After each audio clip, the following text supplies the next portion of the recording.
careful. You spill water on that and you might accidentally summon a Stormbonfjord. No, sir, it's not magic, it's memetics. Memetics. That's a $10 word for a $2 room, kid. The high-ups think meme is a French maid. You're trying to explain algebra to a room full of gorillas. With respect, sir, the data holds up. The Anna wasn't just looking for relics. They were building a linguistic virus, a syntax. If you look at it, at the propagation curves in 1944. I believe you. I believe you.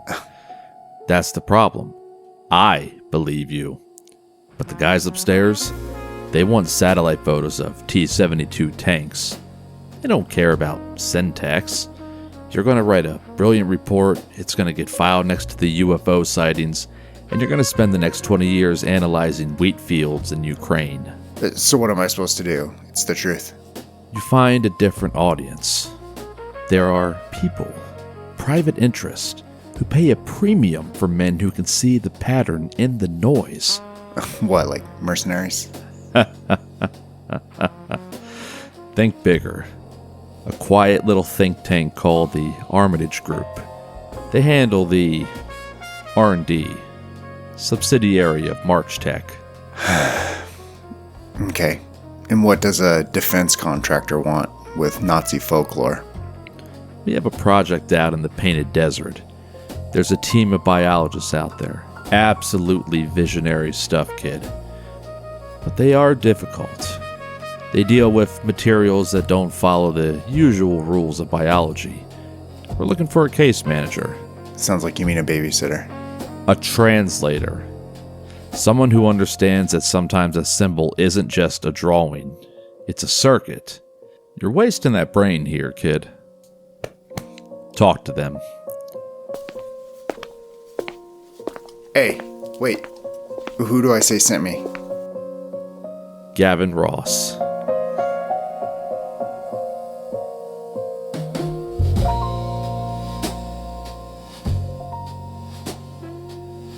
You get a night's rest. The sun starts coming through the window around 6 a.m. And before you know it, Barone, the door softly nudges your leg as you're asleep, and Karas comes in. Oh, we have a new person here.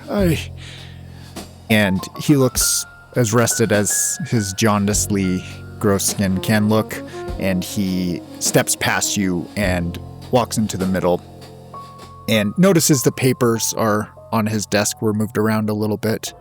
Kind of does a quick walk around and goes into the kitchen and pulls out a can of beans and puts it in a thing and turns on a butane stove and starts heating up a can. And he's like, I'm sure you're hungry. And then he pulls out some more capsules and sets them next to where he's cooking. But it's nice to meet you. I'm Julian Karas. Del will just see the beans and he'll say, I hate it here. I'm like, did I just hear a can of beans opening? What kind of beans are you making? They're just baked beans.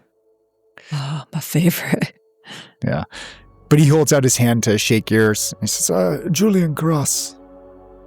Hi, I'm Ryan. It's nice to meet you. I've heard a lot about you from my fellow agents here. I appreciate you giving us a place to stay tonight. And of for course. Fixing up my friend. Oh, well, I wouldn't leave him to die, so I'm sure you're hungry and you have questions, but please make yourselves comfortable. Yeah, sure. I mean, I have two questions. Do you have any of those liquid beans around? Some coffee? Do you have coffee going? Yeah, he reaches up and pulls out those little sticks of instant coffee. I'm sorry I don't drink them much, but this will have to do. And he has another pan boiling some water. That I am underwhelmed, but still alive, so that's fine. That's fine. Second question. So, with what you injected into me, how will I know if it worked or not? Will I crave metal for a while? Will I will it fall off? How do I navigate that? Well, sodium bicarbonate should work pretty quickly, within a day, so not... Okay, great. Yes. Well, I'm gonna go ahead and take one of those metal ground pills, because for some reason I still want it at the moment. We're gonna hope that falls right off, and I'll go ahead and take one of the pills, grab a glass of water, and start to swallow it down. Okay. You're welcome to it. Out of everybody here, Ryan, so we found our friend. He's here, he's alive, he's good. You guys just met, obviously. Don't know why I'm saying that. Ryan here is the part of our party that probably knows the most. He's the brains of all the studies that we've done up to date. So if anybody can help you out, Ryan here's going to be your guy. What manner of help could you provide me? I'm not so sure. It just depends on what information you're looking for. I, along with Dell, was the one that found Arthur Finch's writings and some drawings that I kind of remember as we thumbed through them. Yeah, but I don't know. I guess it just depends on, what kind of information you're after. Well, I'm after, I guess it's really scientific, but it's a ritual of sorts, but it's the underpinnings are still scientific. It's a dimensional calling, I suppose, through reverberations of voice mixed with some of these symbols that Finch had been sending me and I'd been collecting. And I was trying to finish the symbols to complete my work. And what sort of work is that? Like what are you wanting to do with this information? My vessel, and he points to his body, is sufficiently prepared to move on from this world, and I believe I can do that with this song, for lack of a better term. Okay, so you're saying something will happen when you put these things together, and are you talking about like that? And I point over to the brain in the jar. My assumption is yes, so I'm not, again, new territory, but... Is that how that brain ended up in that jar? That brain is ancient, I'm not sure, but I'm trying to find the architect of the jar, and the one who puts the brains in it. That's what this song, I assume, brings to us. Okay. Well, I'm not totally sure I'll be able to help you out with that, but if you want to show me, what you have, maybe something will ring a bell. And I kind of look at him and give him like a wink. Like, I don't, trying to communicate to him, like, I don't want to talk about this in front of these people, but maybe I can help you with a private combo later. Well, I can show you what I have. It's over here. And he goes to the desk to find his paper with symbols on it. So you did mention the architect, and the reason why we exist is to keep humanity from exploring the horrors that are out there, or experiencing them, rather. Is this architect dangerous? We know they created the verdant path. Gonna have to clean that up a little bit. But is this a danger to humanity as a whole, or is this like a you give it what it wants and it goes away type thing? I assume their motivations are beyond us grasping and our tiny intellects, but they have posed no danger to me or the verdant path. We're left to imbibe and take on the swamp and be changed, and they called upon it multiple times, unsuccessfully, but it was not an affront or anything. So I don't sense any danger in this. I just sense liberation. Interesting. So, actually, just reminded me, and Ryan, you may be able to expand on this a little bit, but you said that they called unsuccessfully, but they called something somehow. Something flew over Ryan here and into the swamp, and they pulled it off into further down into the swamp. Do you know what that was? I've never seen anything like that, but it sounds like they've called, like you said, something, but it wasn't It's the same. The architect. Yes. But let me show you what I have. Please. If you can, join me. He offers you to come outside. Okay. So I get off the couch and I start crawling towards the front door. Your 1 hit point? Yeah. Your one hit point would have Oh. yeah. Limping towards the front door. If Ryan just if Ryan's- hopping on one leg. If Ryan started to kind of fib like that, I think I would get up and then just give a swift kick to that limb, whatever one you were feigning dragging. Ooh, sorry. Roll your unarmed, and then Ryan, roll your dodge. We're not going for injury, but I do want it to hurt. That was a 28. So what's up with all these people slapping me around? I'm looking for 30 and I got 14. Yeah, so you are able to kick Ryan, and it does hurt Ryan right in the leg, but it doesn't damage you. He's not trying to do damage. What do you do after being kicked by Del? I just look at him and I'm like, what? Why? Why would you do that? Yeah, I mean, I think I was trying to make it look as though I was, fumbling and stumbling.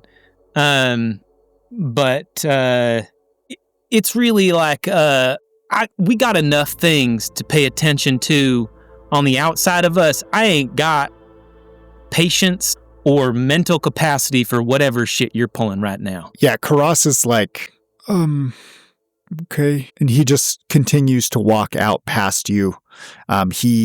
You're staying inside a little bit. I'm guessing as you're talking, you've seen him go sit down cross-legged and start scrawling symbols into the mud around him. But what are you guys doing as you're having this conversation inside? I mean, I'm just getting mad. And I'm like, Del, if you want to get up and follow us, you're welcome to join us. Okay? How about that? You able to do that? Yeah, we're moving. Yeah, I'll grab the beans, and I'll spoon some beans into a bowl, grab my coffee, and kind of be the last one out the door type thing with my hands full, going through the doorway. Always the peacekeeper. Hey man, don't fight on an empty stomach. That's what I say. You get onto the porch, and you're standing there on the porch all together. Jordan, it's still really hard for you to walk, but you do feel you're able to push through it and step out there. And he starts singing this song, the song you know, and he has scrawled these symbols all around him. Ryan, go ahead and roll either a natural, or just roll a natural. Sorry. Okay, I only have 16. I rolled a 007 again. Ryan, you feel the unnatural tug of this ritual, and there's something off. You sense that he is doing this exactly the way he should. You are seeing this almost as a mirror of what you did last night. He's not missing anything. Same symbols. Same symbols. You look around, and there's just a resonance to his chant that is compelling you. If you want to give into the this compelling feeling, just roll me a d6. I don't know what you mean by give into it. What does that entail? You feel the ritual pulling you in because you've done it before. This is morning, yes? It's Daytime. daylight outside. Yep. So giving into this means taking over and doing this for him. Little sing-along. Aiding. I don't think I will join. I will fight against it. What do I need to roll to do that? POW times 5. All right, looking for 80. Or under 80, I guess. 68. Yeah, you don't join in. you see him continuing to sing. I have to roll for him for a second. Shalom bish. It is crescendoing. He looks completely insane and is singing at the top of his lungs. And there is a chord that he starts to strike as this is happening. And let me roll. Or can somebody roll me a d12 and just tell me the number? Yeah, definitely. 5. Okay. He falls over and collapses, and you see him go into a seizure and starts shaking. I'm dropping the beans or setting it on the banister and rushing down the stairs. Like, that we need more out of this guy. He can't be going now, so I'm running straight for him. While he's seizing, he's speaking. He's saying, "Flesh, you think that the flesh matters? The sack of wet noise, the constant sloshing of blood, the shit, the pointless thoughts, prison of bone. I've spent my entire life listening to this goddamn rattle in my head. The chains, it's a fucking chain. But I found the key." And he's just going on and on as he's shaking on the ground. As this is happening, there is a frequency, almost a dismantled thought, a buzzing hymn that is sung in a language that is only the static of dying stars, a noise that is incomprehensible that starts to nag at the back of your frontal lobe. And far above in the sky, you see first 2 and then a third shape of purple light start to descend from the heavens. And they get right next to where the cabin is. And you see some plates come out of all 3 of these lights now. Their limbs, a chaotic mess of claws and delicate, weird filaments, twitching and pointed at random. They look completely different from each other, yet very similar. And veins of sickly purple light bleed as they're ripping through.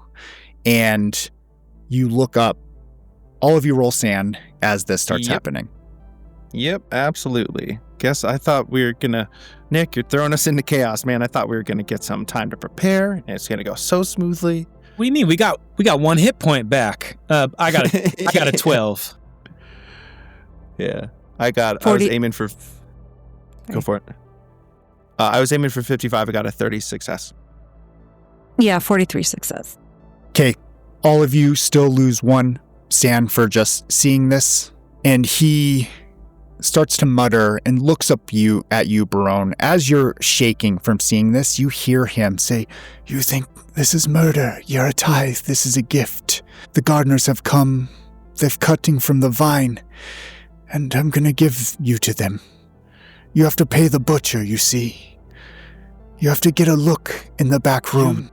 Double-crossing son of a bitch. You absolutely... And then I'll draw my gun and stand up, leaving him to lay on the ground. You double-crossed us, didn't you? You just hear him scream, "Take them! They are the offering! Find it worthy!" Oh, you mother... I have prepared them all. Okay. I'm going to cock the gun and I'm going to shoot him right in the chest. Yeah. You're point-blank range. You can roll firearms just to see if it jams or not, but... Sure. Looking for 56, I got 82. Okay, it's still it's 100%. The only way to fail is if you critically fail. So yeah, so you shoot him in the chest. Roll a D6 for a pistol, I believe. D12. My D12? GP100's a D12. Oh yeah. Damn. Yeah, man, I know. And an 8. Let's get that 8 in there. Pop. He starts to wriggle. You see him actually starting to shudder from the gunshot, and these 3 things come through and sit there in this grim tapestry of madness in broad daylight. You have a dying man below you. Del, you have the highest dex. What are you doing? Del, my rifle is right next to the door. Where walking out, you would have seen it propped up there, but I don't have it on me. That's where that would have been. I would not have taken it outside to talk to him about nature or whatever. So I just have my pistol on me right now. Hey.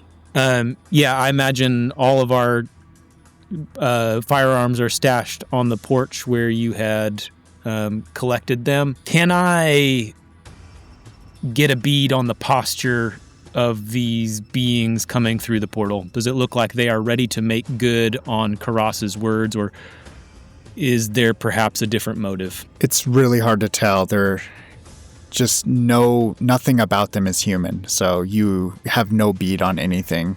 Okay. Go ahead.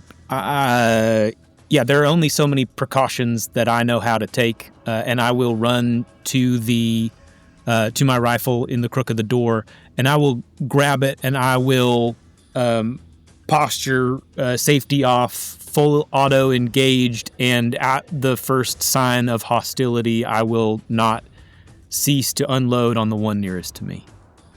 Okay. What's your dex again, Barone? Dexterity is 70. What's the raw number? Sorry. So it's high. Yeah. The raw number 14. 14. Okay, great. You have a turn. Okay, great. I have another turn. Yep. So God, I wish I just had 5 minutes to ask him about the weapons for Majestic. You son of a bee. Okay. So that shot in his chest as a withering waif of a human left, that probably did him in pretty good. The ATVs are probably pretty close. They would be like kind of near the bottom of the stairs. I'm going to Starsky and Hutch over the ATV to the far side for some cover, turn around and take a shot at whatever one is whatever one's furthest out of the portal and the most danger. That's what I'm going for first, and I'd like to take a shot at it. You jump behind the four-wheeler and shoot at the one that is right above where you and Karas were, the one closest. Go ahead and roll your firearms. God, come on. 91 failure. Okay. Goes wide, just pop, right? Del, does that mean you're just shooting your shots, or are you just waiting still? No, I understand that Barone considers them hostile, but I want to consider them hostile first. And the one that you shot at, Barone, phases out of existence quickly and then is right next to you in a purple flash. Go ahead and roll your dodge. Oh, no. Okay, yeah. All right, dodge. We are looking for... pretty low. We're looking for 30. I got 23. Did good. Success. A shocking sensation just enters your body as one of the tentacles from around it wraps around you quickly, and you feel just an electricity power through you. Your whole body stunts, and you are being held there. It doesn't feel like you can move as this like weird current is going through your body. Okay. Agent Ryan, it is your turn. Do they seem to recognize me at all? Like, from my interaction with them last night? You can't tell. They're flying above you about 25 feet. Okay. And is Cross dead at this point, or is he, like, still alive? It's hard to tell. Everything's moving too fast. You have one thing you can do. Okay. I am going to I'm gonna start chanting again. The same chant that I did the night before to bring them here. Yeah. Yeah, go ahead and roll just power. Okay. Power 80, 13. Yeah, you pull their attention as they're chanting. The one holding Agent Barone shifts slightly, and Barone, you come with it. You're being held up in the air and pulled towards, and now you're facing Ryan. Your eyes are wide open as this current is running through you. Your muscles aren't working. Ryan, what are you doing as you're chanting and they've all basically honed in on you? I will start talking. I can start talking to them and say, I owe you payment and you can take him. And I point to Karas on the ground. Yeah. you hear the record player setup that was in the cabin start to buzz and sizzle and then a strange voice starts to come through it really loud from in the cabin, and it says, Ryan, your pact with us is this? No. Or if they're talking about Baron, no, that's not my pact. Your pact is this. And I'm like pointing at Cross. Cross, Julian Cross, had a pact with us as well. He prepared 2 others for us. kind of wriggles and wriggles out, sloshes down towards Dell. These are the 2 prepared. Julian Cross's pact is sealed. So the pact that Cross had made was for 2 people, and they're trying to take Dell and Baron. Am I understanding this correctly? Sorry, I'm a little confused. 3 people. Cross, treated. You have alleviated the pressure on yourself. You would have been Karas's 3rd donation, but you're trading yourself for Karas. Is that what I'm understanding? Yeah, do you want to ask them a question? How many brains do you require? Julian Cross's deal with us was 3 brains for him. Brian's deal is 1 brain. Ooh, I wish Well- I could talk right now. Go ahead and roll a power, Brian. Me? Or Baron, sorry. Power times 5. Around, yeah, sure. Power times 5, you're looking for 55. I got 57, fail. Yeah, still unable to talk, sorry. Make sense? Dell, anything you're trying to say in this moment? Is Ryan's communication in English? Yeah, he's speaking to the record player voice that's coming out of the cabin. Okay, but there's not some sort of extraterrestrial translator happening there. Okay. This thing is wriggling towards me, intent on collecting payment. Is that right? It hasn't stayed its hand just because this conversation has been happening? It's standing by you. I mean, the fuck it is. I'm going to fire on... I will start to strafe across the porch as it is moving towards me, and I will fire on the one that is holding Baron. This is like maybe the culmination of all my trainings at once, right? You imagine starting your career as a firearms, like a shooting range attendant, and they have those cardboard cutouts of the man with the hostage gun, held in front of him, and you got to shoot the outline around the hostage. And then I did that for real, taking people out in houses. And now I have like the biggest, fattest, juiciest target, and I am just going to try and milk an upside down horseshoe around Baron's profile. Yeah, roll that firearms fully auto, and then give me Let's lethality. go. It's a Pop. 77 for a critical success. Yeah. Right under it. All right, go ahead and let me see what lethality. Does lethality matter on a critical success? Actually, you know what? Roll lethality twice. You get 2 shots. Okay. And then we'll take both that as damage. All right. That's a 5 and a 1, so 6 points on the first. And that is a 6 and a 1, so 7 points on the second. Okay. So 5 and 6. 11. Sorry. No, sorry, 6 and 7, 13 points. Okay, 6 and 7, 13 points. Yeah, you open up fire. It starts hitting this thing in random spots. Some of it you see, like, it phases out of existence as the bullet hits a spot and then goes through it. And other parts, you see it hit it and take purchase and start... There's some weird viscous liquid that shoots out. It drops you, Agent Baron, with being struck by Dell's gunfire. It is your turn, Agent Baron. Okay, so having seen that, could we see that it actually took damage? So some phased through, some did take purchase. Are bullets effective? Seems like sometimes, yes. Seems like sometimes, yes. How long would it take me to get up to the stairs and get to the brain in the jar on the table? You could do that in a turn, but you would be in the cabin at the end of the turn. Okay, so 13 points of damage is a lot of damage, and it didn't seem to do a ton. Like, this thing isn't falling over dead from 13 points of damage. It was questionably effective.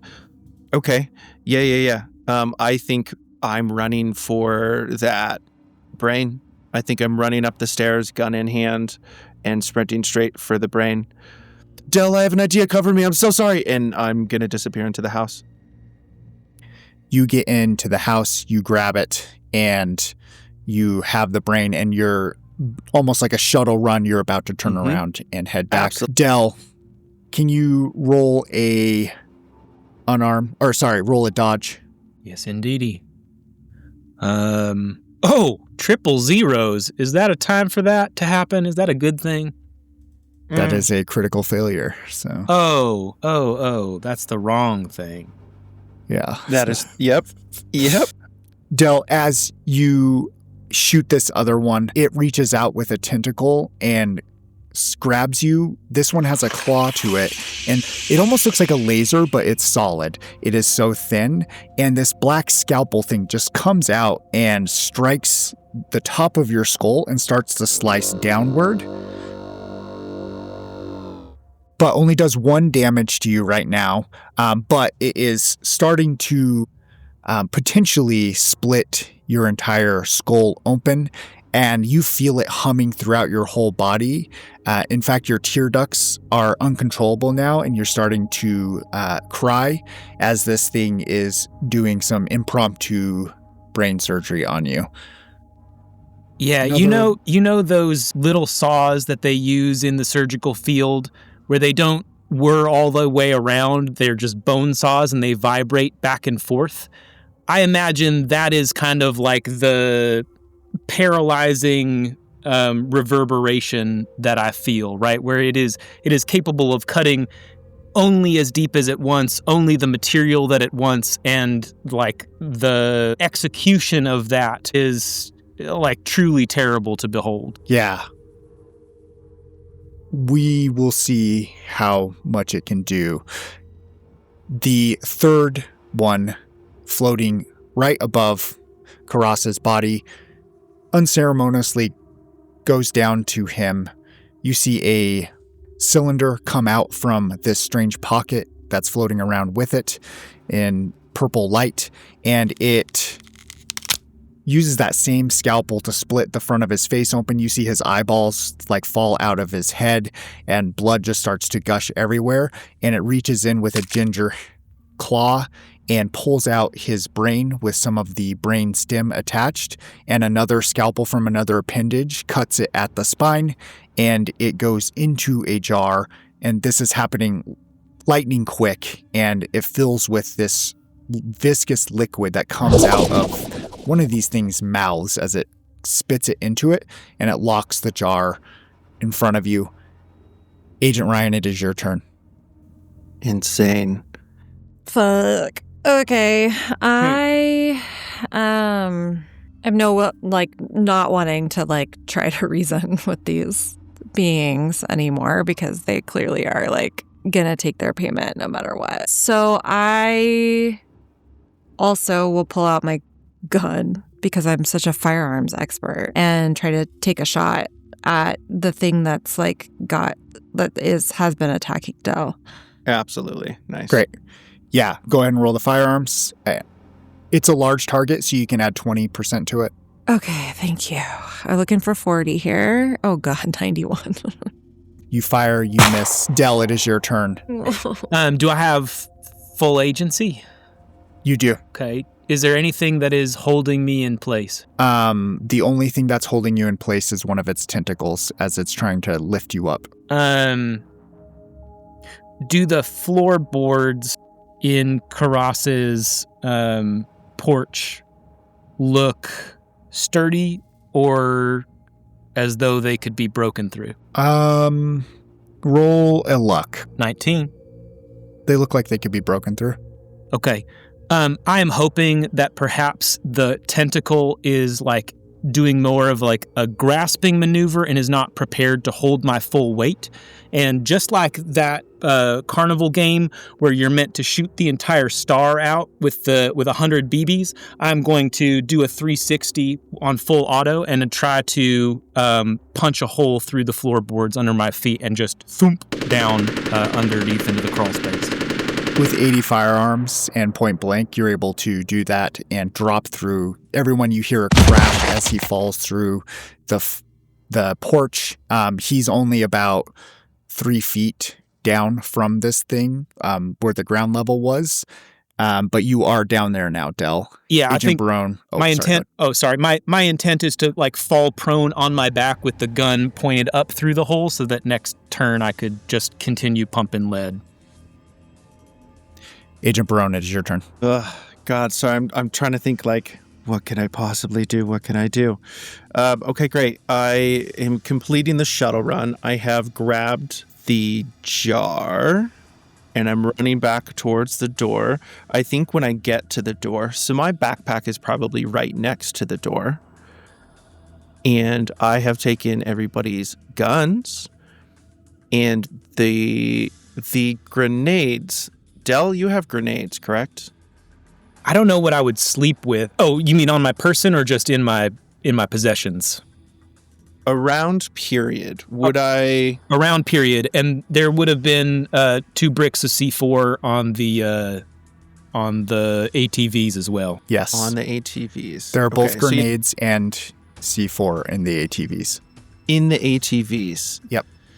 Shit. Okay. All right. I think as I run and I get to the door, I'm going to throw the jar out there and say, I think you forgot this, and then swap out my GP 100 for the AR-15 that would be by the door.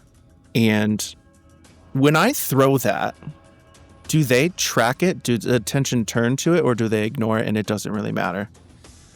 It's hard to tell in the heat of things, so... Yeah, fair.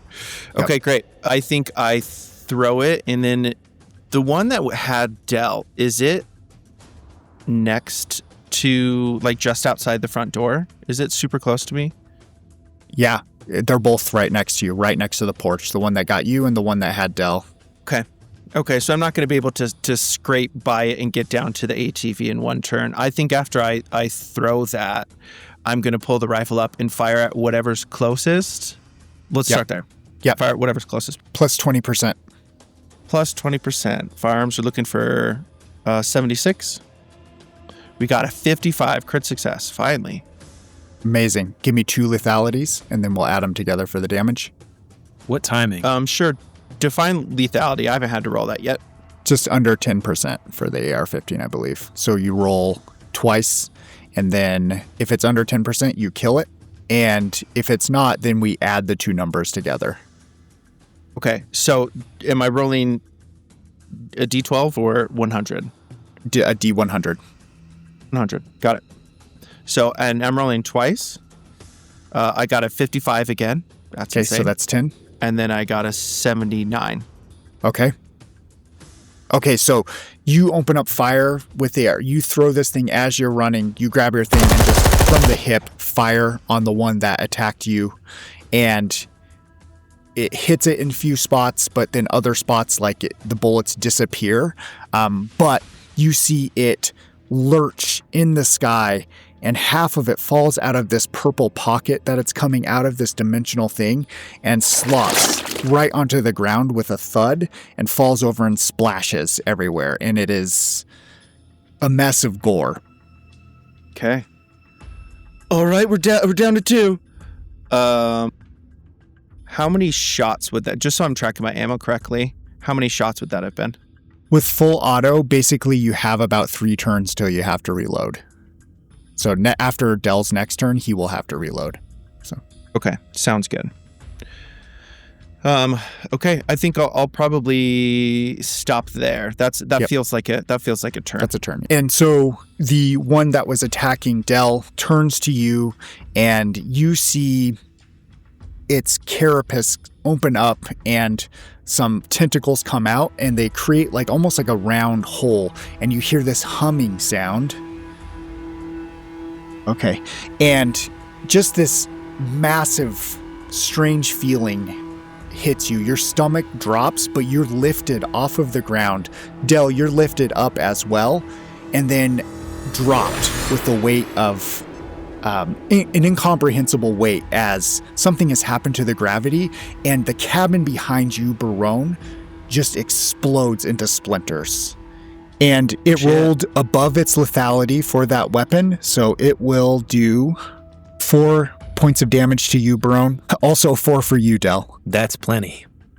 Okay. Yeah. And Ryan, you're standing behind this thing. You've seen this cabin just be obliterated, and the bodies of your 2 friends are thrown up in the air and slammed to the ground, and they're laying there. There's dust everywhere as this thing starts to implode on itself. Killing this other one seems to have pissed them off in a way that you don't understand. The one above you tucks the brain away and then hovers down to you, Ryan. Not going back on my bargain. I don't want you to hurt my friends. I will deliver my payment to you in the time that we agreed. There is just a massive shake. The earth shakes under you. Barone, you're laying there in the rubble of this building. So are you, Del. And you see 2 of these creatures go over to the third that's laying on the ground. Looks like they cut open some strange hole in reality, and it slips through, almost like it's slipping into a sewer out of reality, and they disappear. Damn. What on earth? Okay, so they're gone. They're gone? Yes. Okay, I get up. I guess I don't want to drop my gun per se. I will sling my gun, and I am sprinting to where Del fell into that hole. I'm headed straight for him. Same. I'm running over there too. As you reach over to the place where you saw Del disappear into the hole, you are greeted with a pincushion of bloody splinters as the floorboards that had punched their way into the ground are now impaling through his gut and his chest as he has been slammed down onto their upward. Yeah, I'm not going to believe it.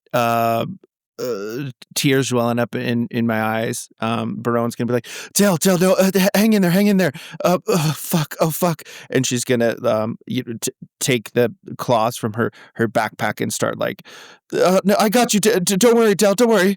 And then I'm going to start try and plug his wounds and not accept that he is anything but alive. Barone, you run over. You see the strange beginning of a scar on Del's forehead where that scalpel first almost entered.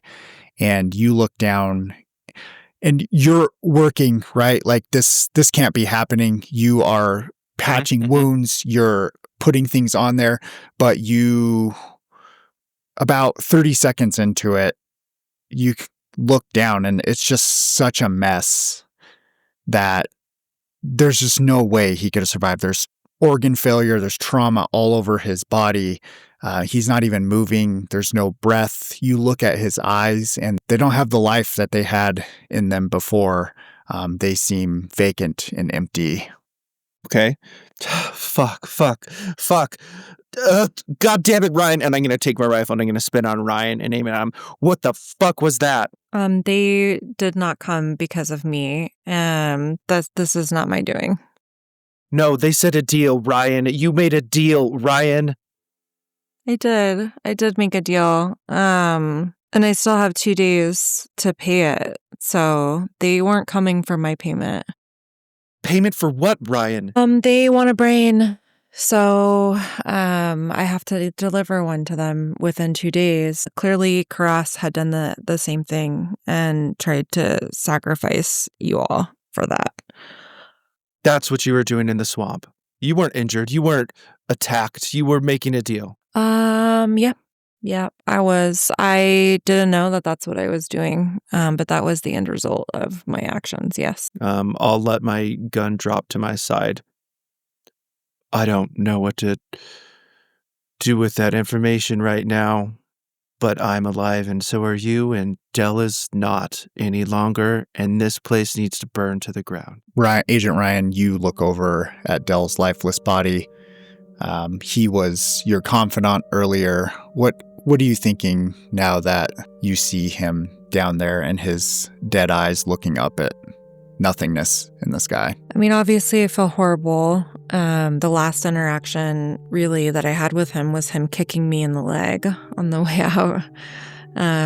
So I had a lot of, respect for him, and it just hasn't fully hit me, I think, at this point. I feel a mixture of sadness and guilt and relief in a weird way that, like, I'm still alive myself. Yeah.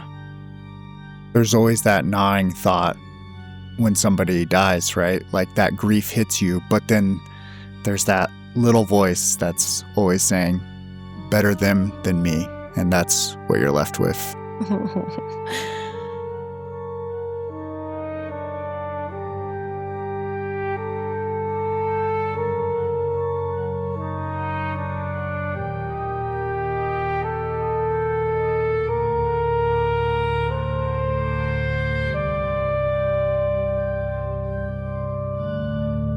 Agent Ryan and Agent Barone, you are presumably standing above the corpse of Dell.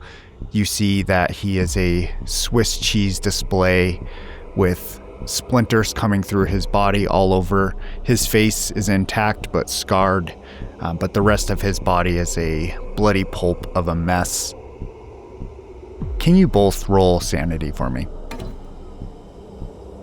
Okay, I'm looking for 46. I got a 31 success. Current sanity is at 60. So I got a 47. Okay. So both of you succeeded your sanity rolls.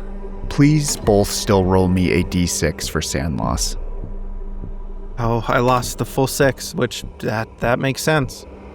Do you want to project? Willpower 10, sanity.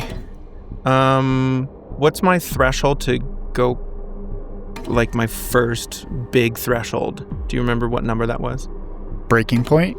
The breaking point? Yeah, because my willpower is 11, so I would hit that at 44. Yeah, I'm definitely going to project. Okay. Yeah, go ahead and roll a d4 for the projection, and we'll see Sure. if you go temporarily insane. Okay. 1.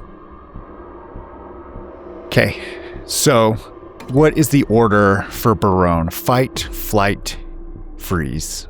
Which one would you do first? I think freeze would probably be first because everything happening at once, learning of the betrayal from potentially Butterfield, knowing that we just got betrayed by somebody that I just poured my trust into because, my belief that, all life is sacred and nothing, should be taken lightly. And then now losing Dell, I think I'm just would completely lock up. Okay, freeze, and then behind that would be fight or flee. I don't think there's anything to fight. I think it would be flee, even though I definitely don't want to leave here without information. But fight, I don't think would make sense. Or I'd be fighting Ryan. Exactly. Yeah, Okay, I would do flee. All right, Kristina, what was your d6 roll? I haven't done it yet. I'm going to do it right now.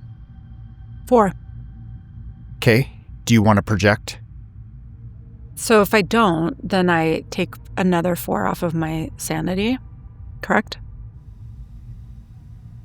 And you go temporarily insane. Which sounds kind of fun.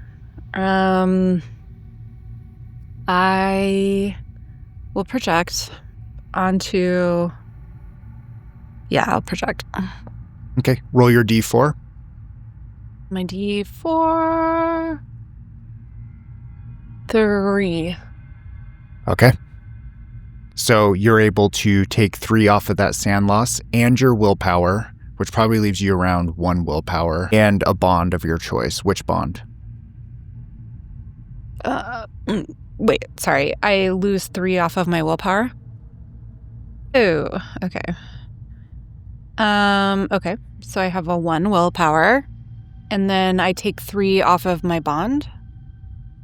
Correct? Okay. My grandmother, my Elaine sweet Dwyer. grandma, whose Okay. birthday I missed. Yep. Yeah, are you feeling bitter about having missed that birthday, or the fact that it I is pulling was, but yeah. I have bigger things to feel right now. you? Okay. Yeah. All right, Barone, I'm going to go ahead and roll your d6 to see how you react to this temp insanity. Okay, great. You said second was flee or fight? Second was flee, yeah. Okay. Yeah, you're hit with an overwhelming sense of your own mortality and the fact that your entire worldview of feeling this optimism pointed towards humanity is being shaken to its core in this moment. You really just want to leave. It's up to you what you do. You can start packing up the four-wheeler. You can walk into the swamp. What do you think Barone would do? Packing her things 100% is going to be her mindset. Kind of a panic, like, oh no, everything's wrong. We need to get out of here. We need to escape. Prepping to do so. So going in the house, grabbing her, she had a rifle. The house is completely destroyed, so the only thing left is that tunnel.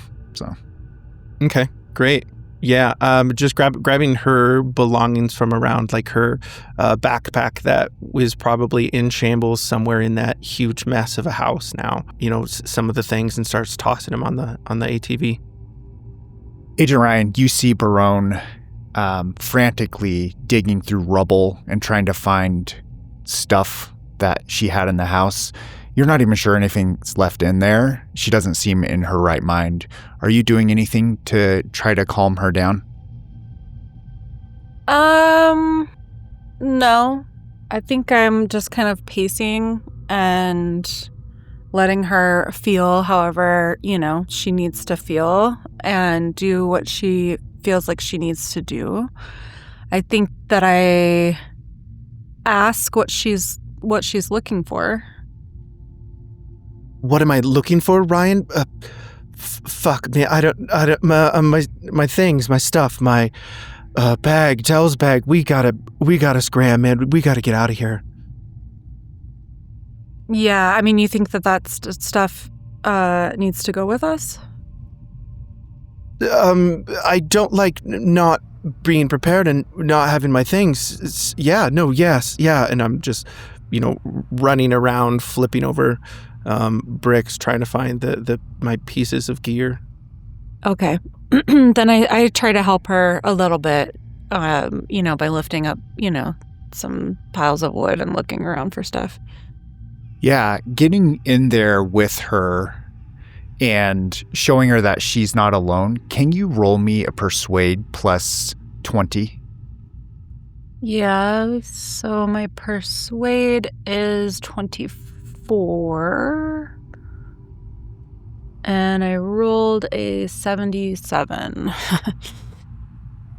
It's not very persuasive. Barone, can you tell me what happens when you start getting aggravated with Ryan as Ryan's trying to help you? I think you blame Ryan for what happened to Dell. Ryan is right next to you, and your blood is starting to boil. What do you do? Okay. I think I go to pick up my bag, but instead of putting it at the ATV, I'm just going to chuck it right at his chest pretty much as hard as I can. Well, Ryan, we wouldn't be fucking out here and obliterated in 1,000 pieces if you didn't lie to us. If we had any fucking time to prepare whatsoever, Ryan, this would have been different. Del wouldn't be dead. We'd have the information. We would be leaving here without me in a fucking panic. Hey, I don't remember dragging you out here, okay? So I don't. No, you didn't. You didn't drag me anywhere, Ryan. You didn't drag me to the meeting in the middle of the swamp with your super secret aliens. What the fuck was that about? I joined you. You were already out here. If you remember. Did you join me? You joined me. Yeah. We're like on a team because teammates, I don't know, tell each other things. They don't keep secrets. Like, I have no trust in Butterfield. Like in this fucking picture, and I pull out the picture. In this picture, are you with him? Are you a traitor also? Is it Barone by herself? What? You tell me, Ryan. I mean, I can't explain the Butterfield picture any more than you can. Okay, so you're not in league with Butterfield. So there's 3 teams here. You're on your team, I'm on my team, and Butterfield's on his own, or? I didn't plan on this happening either. So I don't appreciate you blaming Dell's death on me. I didn't know that Cross had similar interests. And, if you do recall, I was alone when I decided to explore my interests. I didn't drag you guys into anything. And I don't appreciate being blamed, for my friend's death. I'm just as upset as you are about it. And yeah, there was some things that I didn't tell you, but surely you've kept a lie or two in your life. And as she reels back just a little bit, thinking like, she definitely didn't tell people when she was infected, and she nods. Right, yeah, maybe, but I'll tell you what, Ryan, you're not going anywhere without me for a very long time. You're all I have, but at the same time, I don't trust you, Ryan. So there's that. And then I will go back to packing my stuff. But it's not entirely up to you either. So Can both of you roll me an alertness? Yeah. Okay, I'm looking for 81, and I got a 21 success. 45 on my side, and I got an 86. You're explaining yourself, and Barone, out of the corner of your eye, you see just the faintest purple glow from the porch where Dell's body is. You would have to walk over from where you're at inside the rubble to see what it was, but it does catch your eye. Yeah, absolutely. I think anything is a danger right now. Do I have autonomy, back? Am I still in flight mode? So I rolled a secret roll that tells me how many rounds you're in that state, and it was only 3. So I would assume that was about 3 rounds of action. Okay. Great. This can wait, Ryan. And I'll grab my pistol and grab his shoulder and spin him towards it and walk towards it, prepped for what's coming, gun in hand, low ready, walking towards the thing. Yeah, you peer over some of the rubble into the hole in the ground where Dell had fell after blowing a hole in the porch, and you peer down and you see that Dell's face is completely split open, and there is a cavity where his mind and computer/brain used to be, and his skull is ajar in 2 halves, and it's laying there, slightly moving a little bit like it was just touched. Wait, his brain is missing out of his head? Del, can you roll me sanity? Yeah, I thought we were free from this horse shit. 17. Keeping it together. Yeah, you don't get a D20 of loss, you get a D12 of loss. Can you roll me a D12? Okay. So, Del, the last thing that registered in your sensory experience on Earth was falling, and then just this strange lifting feeling, and your stomach dropping, and then oblivion. And you remember your automatic features still running. There was some breathing happening, some sensory shock experienced. But now there's just unfeeling. You feel suspended, not in darkness, but in a thick, insulated void that your human senses were never meant to process. There's no sound, there's only the phantom memory of loud reports and the crunching of gravel and Barone's panicked breath over your body. The memory echoes, but your present is completely silent. No light, you have no eyes to gather photons, only an internal perpetual grayness that swallows all of your sensory experience.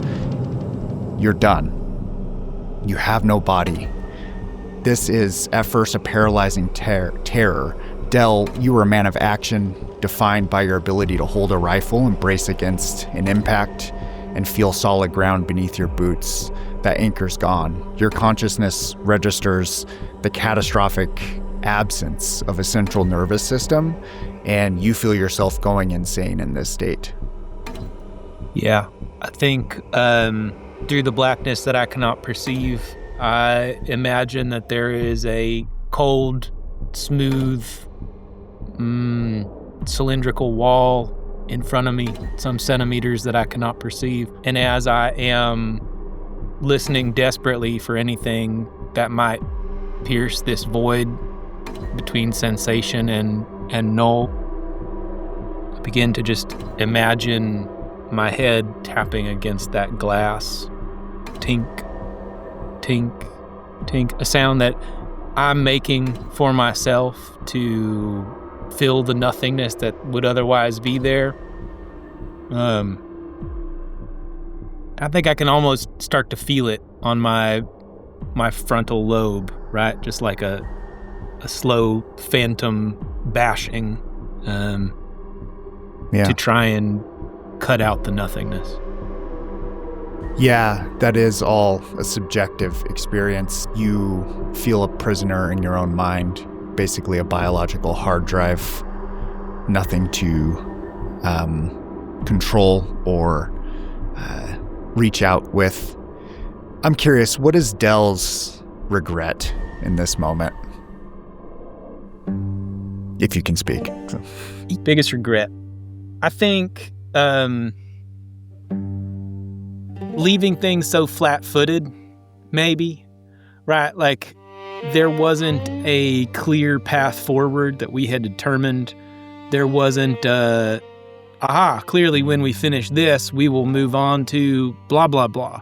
And so the idea that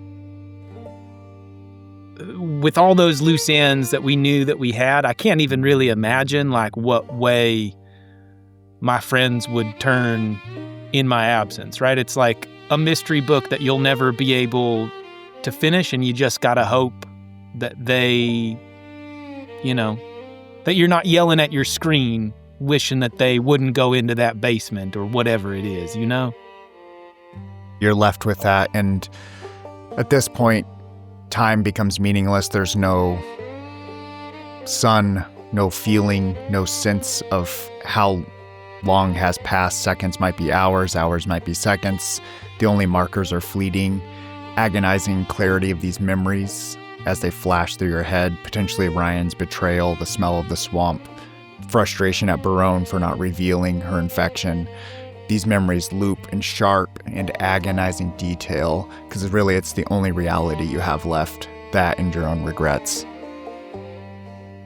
Yeah, I mean, that sounds like plenty to fill a 10-second loop from now until infinity.